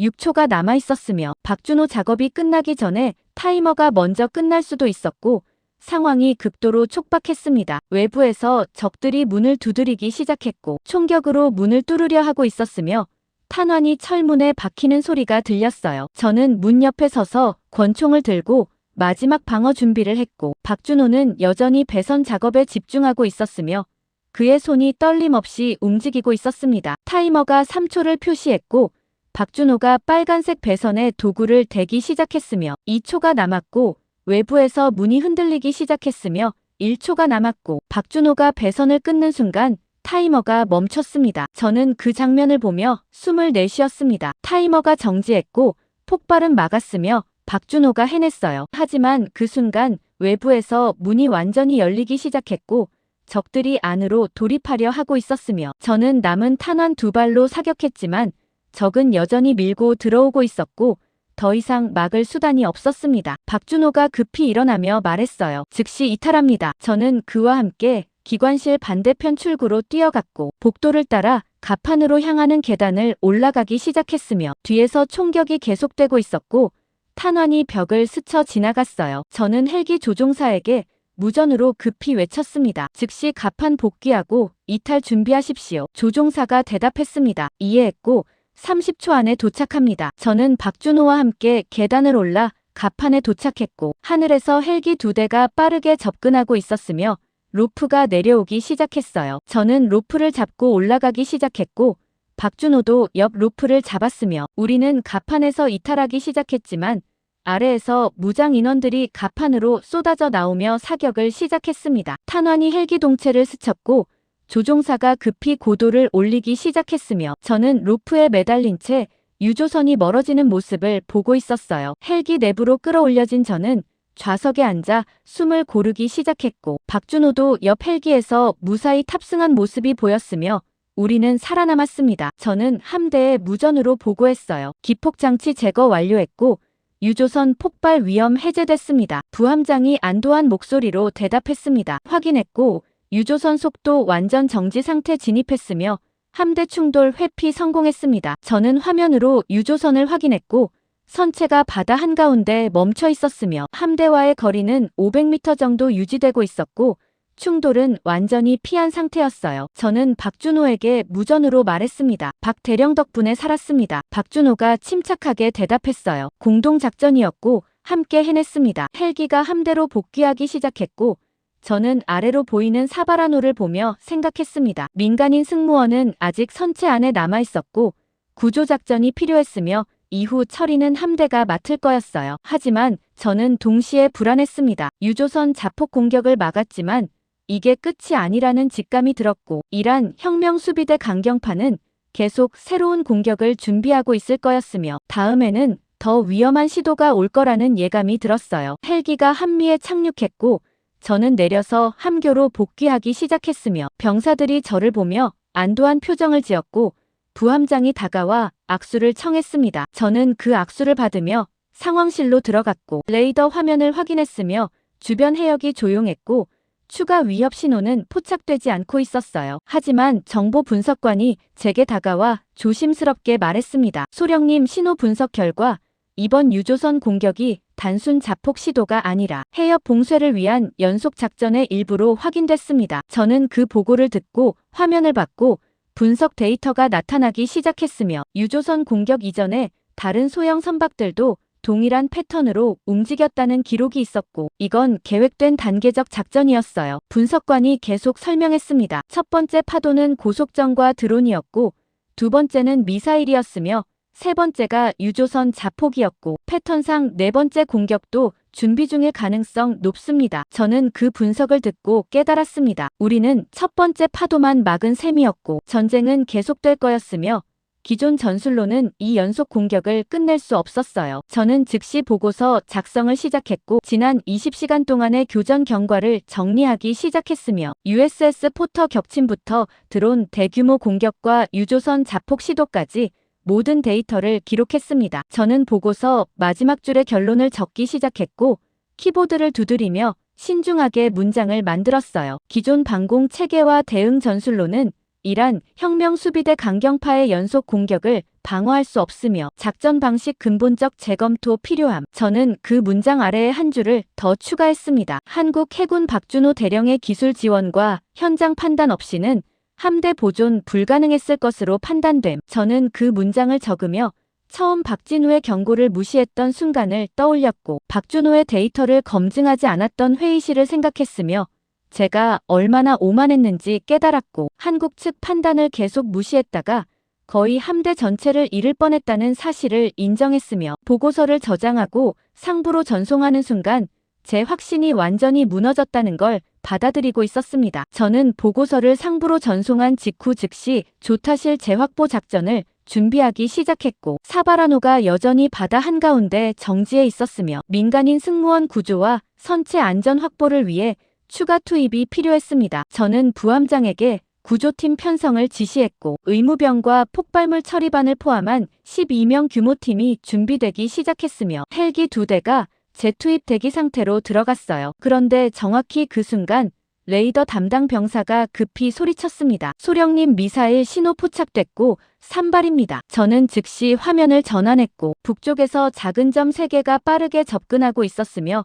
속도가 마하 2.9였고 이전보다 더 빨랐으며 궤적이 우리 함대를 정확히 향하고 있었어요. 병사가 다급하게 보고했습니다. 접근 속도 증가했고 도착 예상 시간 1분 40초입니다. 저는 그 보고를 듣고 얼어붙었습니다. 새로운 미사일 공격이라니 유조선 작전이 끝나자마자 바로 다음 공격이 시작됐고 적은 우리에게 숨 돌릴 틈을 주지 않고 있었어요. 동시에 통신 담당관이 급히 보고했습니다. 함대 교신 확인됐고 연료 및 탄약 긴급 보급 요청 들어왔습니다. 저는 즉시 자원 상황을 확인했고 보급 담당관이 화면을 띄우며 침울하게 말했어요. 요격 미사일 9발 남았고 연료는 35%입니다. 저는 그 숫자를 듣고 계산했습니다. 9발로 3발을 막아야 했고 요격 성공률을 고려하면 최소 6발은 써야 했으며 남는 건 3발뿐이었고 추가 공격이 오면 방어할 수단이 거의 없었어요. 저는 즉시 요격 명령을 내렸습니다. 전함 요격 태세 전환하고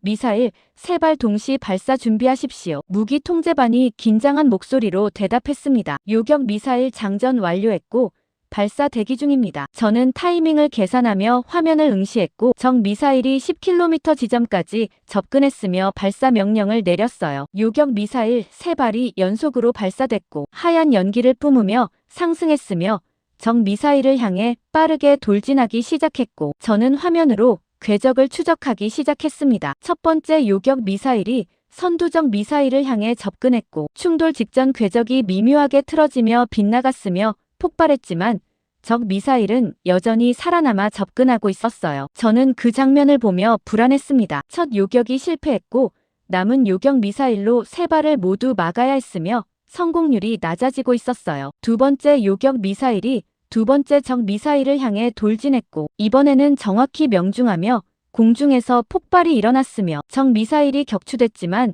남은 2발은 여전히 접근하고 있었습니다. 저는 즉시 추가 요격을 명령했고 남은 미사일 3발을 모두 투입하기로 결정했으며 연속 발사 명령을 내렸어요. 3발이 동시에 발사되며 하늘을 가로질렀고 남은 적 미사일 2발을 향해 분산 공격을 시도했으며 첫 번째가 세 번째 적 미사일을 격추시켰지만 마지막 적 미사일 1발이 요격망을 완전히 뚫고 함대를 향해 최종 접근을 시작했습니다. 병사가 다급하게 소리쳤어요. 소령님, 마지막 미사일 돌파했고 근접 방어로 전환합니다. 저는 화면을 보며 근접 방어 시스템이 작동하기 시작하는 걸 확인했고 CIWS가 회전하며 하늘을 향했으며 수천 발의 탄환이 쏟아지기 시작했어요. 탄막이 미사일을 향해 집중됐고 충돌 5초 전 미사일이 탄환에 맞기 시작했으며 궤적이 흔들리기 시작했지만 여전히 함대를 향해 하강하고 있었고 완전히 격추되지 않았습니다. 저는 긴급 기동 명령을 외쳤습니다. 전함 좌현 40도 회피하십시오. 함정이 급격히 방향을 틀기 시작했고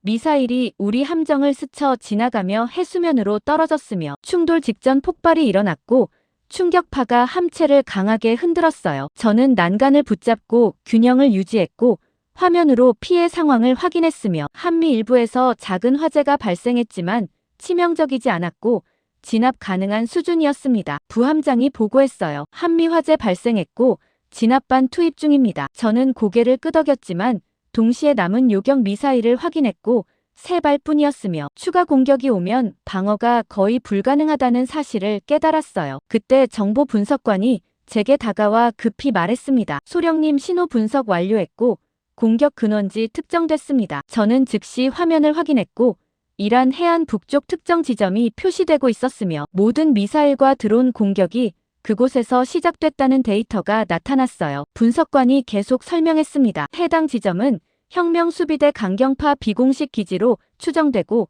정부 통제 밖에서 독자 작전 수행 중입니다. 저는 그 분석을 듣고 깨달았습니다. 공격 근원지를 제거하지 않으면 공격은 계속될 거였고 방어만으로는 끝낼 수 없었으며 선제 타격이 필요했어요. 하지만 저는 동시에 문제를 발견했습니다. 우리 함대는 이미 요격 미사일이 거의 소진된 상태였고 공격용 순항 미사일도 초반 공습에서 대부분 사용했으며 타격 능력이 제한적이었어요. 저는 상부에 긴급 보고를 올렸습니다. 공격 근원지 특정됐고 선제 타격 승인 요청합니다. 상급 당직사관이 무전으로 대답했고 목소리는 망설이고 있었어요. 타격 검토 중이고 잠시 대기하십시오. 저는 그 대답을 듣고 화가 났습니다. 검토라니 적은 지금 당장 다음 공격을 준비하고 있었고 시간을 지체할수록 우리 피해만 증가할 거였어요. 그 순간 함대 교신에서 USS 챈슬러스빌 함장 목소리가 들렸습니다. 추진 계통 손상 악화됐고 전투 지속 불가능합니다. 저는 그 보고를 듣고 상황이 더 악화되고 있다는 걸 확인했고 USS 챈슬러스빌은 이미 작전 능력을 상실한 상태였으며 우리 함대와 USS 스톡데일만 남은 전력이었어요. 저는 레이더를 확인했고 주변 해역이 조용했지만 이건 일시적인 평온이었고 다음 공격이 준비되고 있을 거라는 확신이 들었으며 시간이 없었습니다. 그때 통신 채널에서 박준호 목소리가 들렸고 침착했어요. 헤인스 소령 공격 근원지 데이터 공유 가능합니까? 저는 즉시 무전기를 들고 대답했습니다. 박 대령 좌표 전송하겠습니다. 저는 암호화된 데이터를 박준호에게 전송했고 그가 확인했다는 신호가 왔으며 잠시 후 그가 다시 말했어요. 좌표 확인했고 우리 측에서 타격 가능합니다. 저는 그 말을 듣고 당황했습니다. 한국 측에서 타격한다니 독자적으로 공격 작전을 수행하겠다는 뜻이었고 우리 승인 없이 움직이려 하고 있었어요. 저는 무전기에 대고 조심스럽게 말했습니다. 박 대령 독자 타격은 외교 문제 발생 가능하고 승인 필요합니다. 박준호가 잠시 침묵하다가 대답했어요. 이해하지만 추가 공격 임박했고 선제 조치 필요합니다. 저는 그 말을 듣고 선택해야 했습니다. 박준호의 독자 타격을 허용할지 아니면 상부 승인을 기다릴지 결정해야 했고 상부는 여전히 검토 중이었으며 결정을 미루고 있었어요. 저는 레이더 화면을 보며 생각했습니다. 박준호는 지금까지 모든 판단이 옳았고 그의 경고를 무시할 때마다 피해가 발생했으며 이번에도 그를 믿어야 한다는 직감이 들었지만 동시에 이건 명령 체계를 완전히 무시하는 선택이었고 책임을 져야 할 상황이었습니다. 저는 깊게 숨을 들이마시고 무전기를 들었습니다. 박 대령 타격 승인하고 즉시 실행하십시오. 박준호가 짧게 대답했어요. 이해했고 작전 개시합니다. 무전이 끊기고 저는 화면을 보며 박준호가 움직이기를 기다렸으며 상부 명령 없이 독자적으로 결정했다는 사실을 받아들이고 있었고 이제 돌이킬 수 없다는 걸 알고 있었으며 박준호와 함께 끝까지 가기로 선택했고 제 경력보다 함대 생존이 더 중요하다는 판단을 내렸으며 결과가 어떻게 되든 책임지기로 각오했습니다. 저는 박준호에게 타격 승인을 내린 직후 레이더 화면을 응시하며 그의 작전 개시를 기다리고 있었고 몇 분 후 위성 영상에서 한국 구축함이 발사 위치로 이동하는 모습이 포착되기 시작했으며 함수가 북쪽을 향해 정렬되고 있었습니다. 저는 통신 채널을 열어 박준호에게 물었어요. 박 대령 발사 준비 상황은요? 박준호가 침착하게 대답했습니다. 순항 미사일 6발 장전 완료했고 발사 1분 전입니다. 저는 그 보고를 듣고 화면을 전환해 목표 지점을 확인했고 이란 해안 북쪽 비공식 기지가 표시되고 있었으며 모든 공격의 근원지였어요. 하지만 그 순간 상급 당직사관이 무전으로 급히 개입했고 목소리는 불쾌했습니다. 헤인스 소령 타격 승인 누가 내렸습니까? 저는 잠시 망설였습니다. 제가 독단으로 승인했다고 말하면 즉시 명령 철회와 징계가 따를 거였고 작전은 중단될 거였으며 적 기지는 그대로 남을 거였어요. 저는 무전기를 들고 침착하게 대답했습니다. 현장 판단으로 승인했고 추가 공격 방어 불가능 상태입니다. 상급 당직사관이 단호하게 말했어요. 즉시 작전 중단 명령이고 한국 측 타격 불가합니다. 저는 그 명령을 듣고 선택해야 했습니다. 명령을 따라 작전을 중단할지 아니면 무시하고 계속 진행할지 결정해야 했고 박준호는 이미 발사 준비를 완료한 상태였어요. 저는 화면을 보며 사바라노를 떠올렸습니다. 유조선 자폭 공격도 막았지만 속도는 줄었을 뿐 완전히 멈추지 않았고 여전히 천천히 함대를 향해 표류하고 있었으며 정지 작업이 진행 중이었지만 완료까지 시간이 필요했어요. 그리고 분석관 보고에 따르면 이번 공격이 연속작전의 일부였고 네 번째 공격도 준비 중일 가능성이 높았으며 근원지를 제거하지 않으면 끝나지 않을 거였습니다. 저는 결단했습니다. 명령을 무시하고 작전을 계속하기로 했고 박준호에게 무전으로 말했어요. 박 대령 작전 계속하고 즉시 발사하십시오. 박준호가 짧게 대답했습니다. 이해했고 발사 개시합니다. 몇 초 후 위성 영상에서 한국 구축함 갑판에서 하얀 연기가 솟구치기 시작했고 순항 미사일 첫 발이 발사되며 상승하기 시작했으며 연속으로 6발이 모두 발사됐고 북쪽을 향해 빠르게 날아가기 시작했어요. 저는 미사일 궤적을 추적하기 시작했고 목표 지점까지 비행 시간은 12분이었으며 착탄까지 기다려야 했습니다. 상급 당직사관이 다시 무전으로 개입했고 이번에는 화가 나 있었어요. 헤인스 소령 명령 불복종 확인됐고 즉시 작전 지휘권 박탈합니다. 저는 그 통보를 듣고 예상했던 결과라고 받아들였습니다. 지휘권 박탈이었고 징계는 불가피했으며 경력은 끝날 거였지만 함대를 살리는 게 더 중요했어요. 저는 부함장에게 말했습니다. 지휘권 인계 준비하고 상부 지시 대기하십시오. 부함장이 당황한 표정으로 저를 봤지만 고개를 끄덕였고 저는 함장실로 향하며 개인 물품을 정리하기 시작했어요. 하지만 정확히 그 순간 레이더 담당 병사가 함교에서 급히 소리쳤습니다. 긴급 상황입니다. 사바라노에서 추가 신호 포착됐습니다. 저는 즉시 함교로 뛰어갔고 화면을 확인했으며 유조선 내부에서 새로운 여론 반응이 나타나기 시작했고 폭발물로 추정되는 신호였어요. 병사가 다급하게 보고했습니다. 선체 내부 온도 급격히 상승 중이고 폭발 징후 확인됩니다. 저는 그 보고를 듣고 얼어붙었습니다. 박준호가 기폭 장치를 제거했는데 폭발 징후가 나타난다니 우리가 놓친 부분이 있었고 원격 기폭 장치가 따로 존재했으며 지금 누군가 작동시키고 있었어요. 저는 즉시 박준호에게 무전으로 급히 말했습니다. 박 대령 사바라노에서 폭발 징후 확인됐고 추가 기폭 장치 존재 가능성 있습니다. 박준호가 잠시 침묵하다가 대답했어요. 파악했고 남아있는 폭발물 중 일부가 원격 기폭 장치와 연결됐을 가능성 있습니다. 저는 그 말을 듣고 상황을 이해했습니다. 우리가 제거한 건 타이머 연동 기폭 장치였고 원격 작동 기폭 장치는 별도로 숨겨져 있었으며 지금 해안기지에서 신호를 보내고 있었어요. 저는 화면으로 유조선과 함대 거리를 확인했고 300m였으며 정지 작업 중이었지만 완전히 멈추지 않았고 여전히 천천히 표류하고 있었으며 폭발하면 함대 전체가 충격파 범위 안에 들어갈 거였습니다. 저는 즉시 부함장에게 명령했어요. 전함 긴급 이탈하고 유조선에서 최대한 멀어지십시오. 부함장이 긴장한 표정으로 명령을 전달했고 함대가 엔진을 가동하며 후퇴하기 시작했지만 속도가 느렸고 유조선 폭발 전에 안전거리까지 벗어날 수 있을지 확신할 수 없었어요. 저는 박준호에게 다시 무전으로 말했습니다. 박 대령 원격 기폭 신호 차단 가능합니까? 박준호가 침착하게 대답했어요. 신호 근원지는 타격 중인 기지이고 착탄 시 차단 가능하지만 시간 촉박합니다. 저는 미사일 비행 시간을 확인했고 착탄까지 6분 남았으며 유조선 폭발 예상 시간은 분석 불가능했고 언제 터질지 알 수 없었어요. 저는 선택해야 했습니다. 함대를 계속 후퇴시키며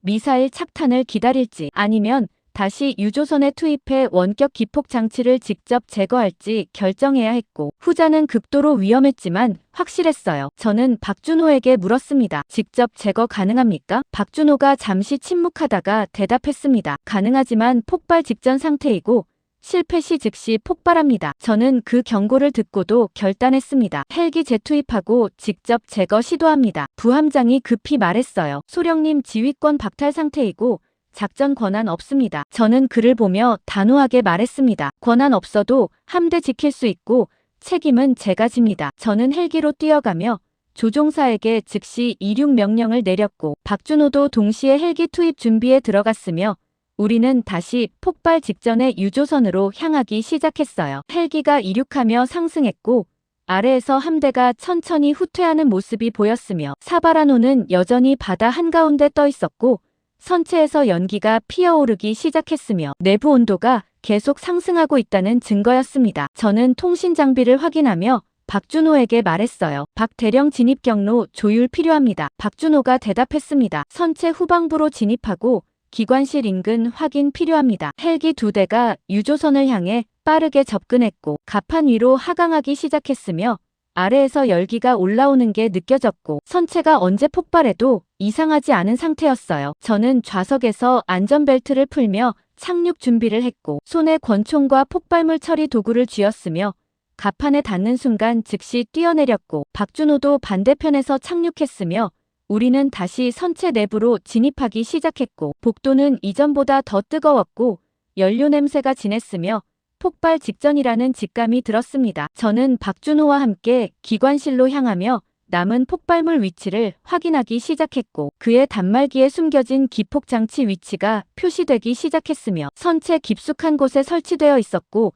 접근이 어려웠지만 철수는 선택지가 아니었고 저는 박준호와 함께 폭발물을 향해 계속 전진하고 있었으며 함대가 살아남을 수 있는 마지막 기회를 붙잡으려 하고 있었습니다. 저는 박준호와 함께 선체 깊숙이 진입하며 기관실을 지나 하부 연료 탱크 구역으로 향하고 있었고 복도 온도가 급격히 올라가고 있었으며 피부의 열기가 직접 느껴질 정도였고 땀이 얼굴을 타고 흘러내렸습니다. 박준호가 단말기를 보며 침착하게 말했어요. 원격 기폭 장치 위치 확인됐고 전방 20m입니다. 저는 조명으로 앞을 비추며 전진했고 바닥에 연료가 새어나와 고여있는 모습이 보였으며 누출이 심각한 상태였고 작은 불꽃만 튀어도 즉시 폭발할 구조였어요. 저는 조심스럽게 연료 웅덩이를 피해 이동하기 시작했고 박준호도 뒤따라왔으며 벽을 따라 배선들이 복잡하게 얽혀 있었고 일부는 이미 손상되어 불꽃을 튀기고 있었습니다. 그 순간 함대에서 무전이 들어왔고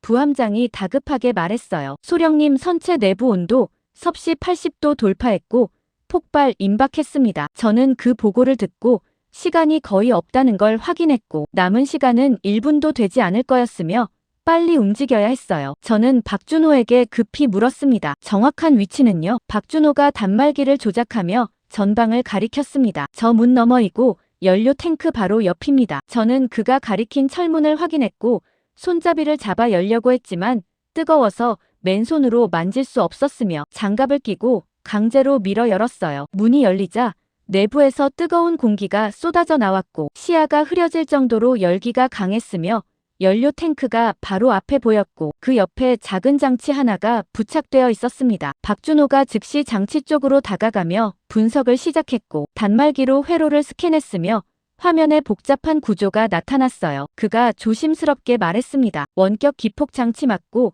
현재 신호 수신 중입니다. 저는 그 말을 듣고 해안기지에서 지금도 신호를 보내고 있다는 걸 확인했고 박준호가 발사한 미사일이 착탄하기 전까지 신호는 계속될 거였으며 착탄까지 남은 시간을 확인했고 4분이었어요. 저는 박준호에게 물었습니다. 신호 차단 가능합니까? 박준호가 단말기를 보며 침착하게 대답했어요. 가능하지만 배선 제거 시 즉시 폭발 가능성 있고 순서 중요합니다. 저는 그 경고를 듣고 긴장했습니다. 순서를 틀리면 폭발이었고 실수 한 번이면 모든 게 끝날 거였으며 박준호만이 정확한 순서를 알고 있었어요. 그 순간 외부 복도에서 발소리가 들렸고 누군가 빠르게 접근하고 있었으며 무장 인원이 다시 나타난 것 같았습니다. 저는 즉시 박준호에게 말했어요. 계속 작업하시고 외부는 제가 맡겠습니다. 박준호가 고개를 끄덕였고 저는 문 밖으로 나가 복도 엄폐 위치를 잡았으며 권총을 들고 대기했어요. 멀리서 무장 인원 3명이 총을 들고 달려오는 모습이 보였고 저는 즉시 사격을 시작했으며 첫 번째 탄환이 선두 인원의 다리를 맞췄고 그가 쓰러졌지만 나머지 2명은 계속 전진하며 반격했습니다. 탄환이 제 머리 위를 스쳐 지나갔고 벽에 박히며 파편이 튀었으며 저는 엄폐물 뒤로 숨으며 탄창을 확인했고 남은 탄환이 4발뿐이었어요. 저는 신중하게 조준하며 적을 압박했고 2발을 연속으로 쏘아 1명을 더 제압했지만 마지막 1명은 여전히 살아남아 접근하고 있었고 거리가 10m로 줄어들었습니다. 저는 남은 탄환 2발로 최종 사격을 시도했고 한 발이 적의 팔을 맞췄지만 치명타가 아니었으며 그는 총을 떨어뜨리고도 계속 전진했고 칼을 꺼내며 저를 향해 돌진했어요. 저는 권총을 버리고 맨손으로 그를 맞았으며 주먹으로 얼굴을 가격했고 그가 비틀거렸지만 칼을 휘둘렀으며 제 팔을 스쳤고 피가 흘러나왔습니다. 저는 통증을 무시하고 그의 손목을 잡아 칼을 떨어뜨렸으며 바닥에 쓰러뜨리고 제압했고 의식을 잃을 때까지 주먹으로 가격했어요. 숨을 고르며 일어선 저는 팔의 상처를 확인했고 깊지 않았지만 계속 피가 흘렀으며 응급 처치할 시간이 없었고 박준호가 있는 방으로 돌아갔습니다. 박준호는 여전히 기폭장치 앞에 무릎을 꿇고 앉아 배선을 분석하고 있었고 도구를 들고 특정 배선을 지목하며 조심스럽게 접근하고 있었어요. 그가 저를 보며 짧게 말했습니다. 핵심 기폭선 확인했고 차단 시도합니다. 저는 그 옆에 앉아 그의 작업을 지켜봤고 그가 파란색 배선 하나를 조심스럽게 집게로 잡았으며 천천히 당기기 시작했어요. 배선이 조금씩 분리되기 시작했고 기폭장치 LED가 깜빡이기 시작했으며 경고음이 울리기 시작했지만 박준호는 멈추지 않았습니다. 저는 숨을 죽이고 그 모습을 지켜봤고 배선이 거의 다 빠져나오고 있었으며 마지막 순간 박준호가 배선을 완전히 제거했고 경고음이 멈췄어요. 저는 그 순간을 보며 안도했습니다. 기폭장치가 작동을 멈췄고 원격 신호가 차단됐으며 폭발 위험이 사라졌어요. 박준호가 침착하게 말했습니다. 기폭선 제거 완료했고 폭발 위험 해제됐습니다. 저는 함대에 무전으로 급히 보고했어요. 원격 기폭장치 제거 완료했고 유조선 안전 확보됐습니다. 부함장이 안도한 목소리로 대답했습니다. 확인했고 선체 온도 하강 시작했습니다. 저는 박준호를 보며 말했어요. 박 대령 덕분에 또 살았습니다. 박준호가 저를 보며 침착하게 대답했습니다. 함께 해냈고 이제 철수합니다. 저는 그와 함께 선체를 빠져나가기 시작했고 복도를 지나 갑판으로 향했으며 헬기가 상공에서 대기하고 있었고 로프가 내려왔어요. 저는 로프를 잡고 올라가기 시작했고 박준호도 뒤따랐으며 우리는 폭발 직전 상태였던 선박에서 완전히 벗어났고 헬기 내부로 끌어올려진 저는 좌석에 앉아 팔의 상처를 확인했으며 의무병이 응급 처치를 시작했습니다. 헬기가 함대로 복귀하며 상승했고 저는 창문 너머로 사바라노를 보며 생각했어요. 선체는 여전히 위험했지만 폭발은 막았고 민간인 승무원 구조도 이제 가능할 거였으며 함대도 안전했습니다. 그 순간 무전기에서 박준호 목소리가 들렸고 침착했어요. 헤인스 소령 미사일 착탄 30초 전입니다. 저는 위성 영상으로 전환했고 이란 해안기지를 향해 순항 미사일 6발이 최종 접근하고 있었으며 목표 지점이 화면에 확대되기 시작했고 기지 내부에서 사람들이 대피하는 모습이 보였어요. 첫 번째 미사일이 착탄했고 폭발이 일어나며 건물이 무너지기 시작했으며 연속으로 6발 모두 착탄했고 기지 전체가 연기에 휩싸이기 시작했으며 통신 안테나와 발사 시설이 파괴되는 모습이 확인됐습니다. 저는 그 장면을 보며 깨달았습니다. 공격 근원지가 무력화됐고 원격 신호도 차단됐으며 더 이상 추가 공격은 없을 거였고 전장은 조용해질 거였어요. 헬기가 한미에 착륙했고 저는 내려서 함교로 복귀했으며 병사들이 저를 보며 박수를 치기 시작했지만 저는 손을 들어 제지했고 부함장에게 상황 보고를 요청했습니다. 부함장이 화면을 띄우며 말했어요. 주변 해역 안정됐고 추가 위협 신호 없습니다. 저는 고개를 끄덕였지만 동시에 지휘권 박탈 상태였다는 사실을 떠올렸고 상부에서 징계 통보가 올 거였으며 경력은 끝날 거였지만 함대를 살렸다는 사실만으로 충분했고 박준호 없이는 이 자리에 살아있지 못했을 거라는 확신이 남아있었습니다. 저는 함교로 복귀한 직후 의무병이 제 팔 상처를 본격적으로 치료하는 동안 레이더 화면을 응시하고 있었고 주변 해역은 완전히 조용했으며 추가 위협 신호는 포착되지 않았고 사바라노도 완전히 정지한 상태로 함대에서 500m 떨어진 지점에 떠 있었습니다. 저는 부함장에게 말했어요. 유조선 민간인 승무원 구조 작전 개시하고 폭발물 처리반 투입하십시오. 부함장이 고개를 끄덕이며 명령을 전달했고 헬기가 다시 이륙하기 시작했으며 구조팀이 유조선으로 향하기 시작했지만 저는 동시에 불안했습니다. 전장이 조용해졌지만 이게 정말 끝인지 확신할 수 없었고 적이 또 다른 공격을 준비하고 있을 가능성을 배제할 수 없었어요. 그때 정보 분석관이 제게 다가와 조심스럽게 말했습니다. 소령님 추가 정보 분석 완료했고 보고 필요합니다. 저는 그를 따라 분석실로 이동했고 화면에 복잡한 데이터가 나타나기 시작했으며 지난 24시간 동안의 모든 공격 패턴이 시간순으로 정리되어 있었어요. 분석관이 화면을 가리키며 설명했습니다. 첫 번째 파도는 고속정 8척과 드론 12대였고 두 번째는 미사일 3발이었으며 세 번째는 드론 53대였고 네 번째가 유조선 자폭이었으며 모든 공격이 30분 간격으로 발생했습니다. 저는 그 데이터를 보며 패턴을 확인했고 정확히 30분마다 새로운 공격이 시작됐으며 이건 무작위가 아니라 계획된 시간표였고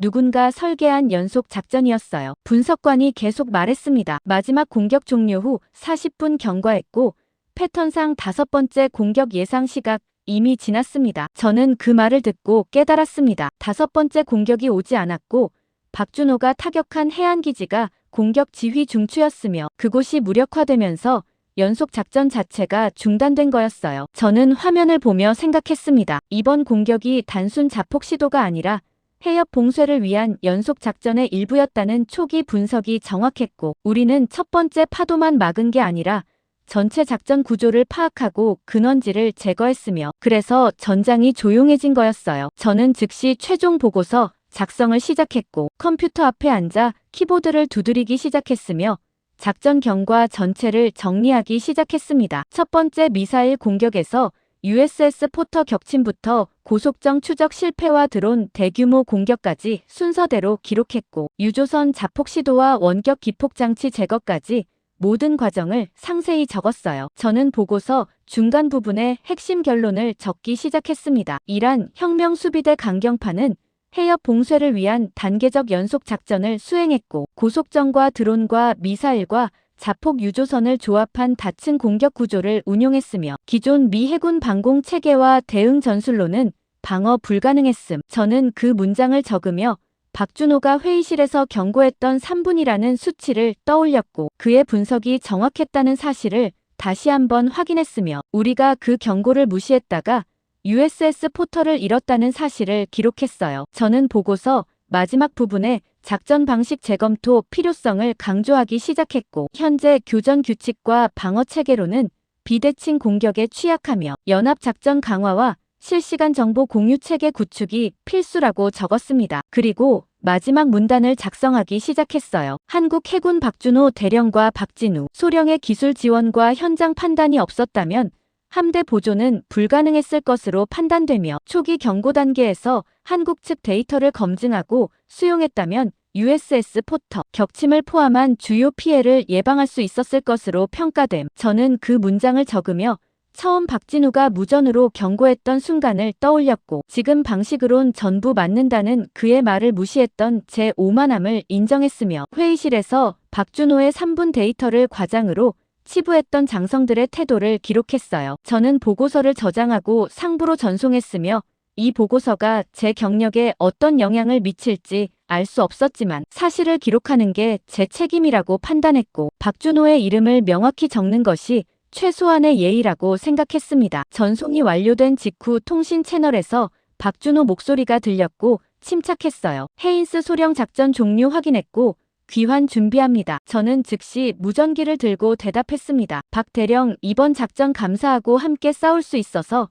영광이었습니다. 박준호가 잠시 침묵하다가 대답했어요. 저도 마찬가지였고 앞으로도 협력 가능하길 바랍니다. 무전이 끊기고 저는 창밖으로 한국 구축함이 천천히 항로를 바꾸며 남쪽으로 향하는 모습을 봤으며 그들은 자신들의 임무를 완수하고 떠나고 있었고 우리를 구하고 가는 거였어요. 저는 함교 의자에 앉아 지난 24시간을 되돌아봤습니다. 우리는 USS 포터를 잃었고 USS 챈슬러스빌은 심각한 손상을 입었으며 요격 미사일 대부분을 소진했고 함대 전력은 절반 이하로 떨어진 상태였지만 살아남았어요. 하지만 저는 동시에 깨달았습니다. 살아남은 건 우리 능력 때문이 아니었고 박준호와 박진우가 없었다면 이 자리에 없었을 거였으며 처음부터 그들의 경고를 받아들였다면 피해를 최소화할 수 있었을 거였어요. 저는 보고서에 적었던 문장을 다시 떠올렸습니다. 기존 전술로는 이 전쟁을 끝낼 수 없다는 결론이었고 작전 방식 근본적 재검토가 필요하다는 평가였으며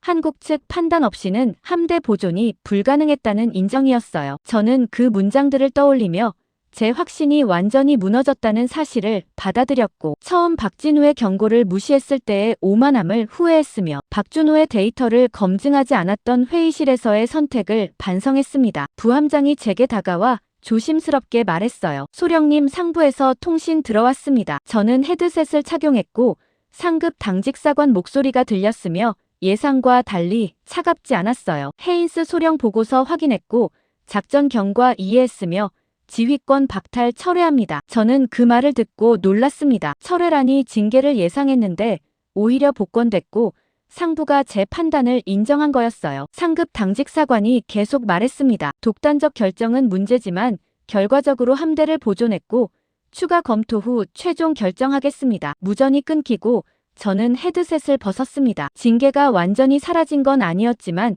최소한 즉시 해임되진 않을 거였고 제 선택이 완전히 틀리지 않았다는 평가를 받은 거였어요. 저는 창밖을 보며 호르무즈 해협을 응시했고 전장은 조용했지만 이 조용함이 얼마나 지속될지 알 수 없었으며 혁명 수비대 강경파는 또 다른 공격을 준비할 수 있었고 우리는 여전히 취약했습니다. 하지만 저는 한 가지 확신했습니다. 다음번에는 한국 측 경고를 무시하지 않을 거였고 박준호 같은 사람들의 판단을 처음부터 받아들일 거였으며 오만함 대신 협력을 선택할 거였고 그게 살아남는 유일한 방법이라는 사실을 배웠으며 보고서 마지막 줄에 적었던 박준호의 이름이 단순한 예의가 아니라 생존의 조건이었다는 걸 인정하고 있었습니다.